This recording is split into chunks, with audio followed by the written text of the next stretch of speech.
माझ्या मित्रमैत्रिणींनो, सर्वांना माझा नमस्कार. 150 वर्षांपासून आपला भारत देश पुराणाचा गुलाम होता. त्या गुलामगिरीच्या वेळेतून आपला भारत देश 15 ऑगस्ट 1947 रोजी स्वतंत्र झाला. तो दिवस भारताच्या इतिहासात सुवर्ण अक्षराने लिहिला गेला. भारताला स्वातंत्र्य मिळवण्यासाठी अनेक वीरांनी आपल्या प्राणाचे बलिदान दिले आहे.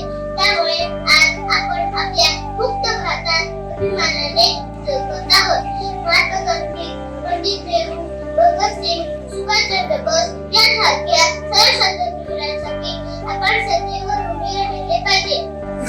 स्वातंत्र्य हे का नाही तर प्रत्येक देशभक्ताच्या रक्ताने विकत घेतलेली संपत्ती आहे. ती रक्ते सरकारची नाही तर प्रत्येक भारतीयाची जबाबदारी आहे. आपण विद्यार्थी आहोत, त्यामुळे प्रामाणिकपणे अभ्यास करणे, आई वडील आणि गुरुजनांचा आदर करणे, पर्यावरणाचे रक्षण करणे आणि देशाचा एक चांगला नागरिक बनणे हे आपले प्रथम कर्तव्य असेल.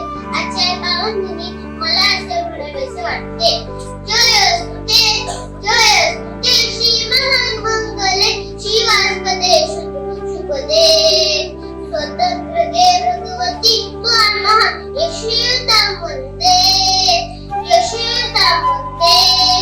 जय हिंद, जय भारत, वंदे मातरम.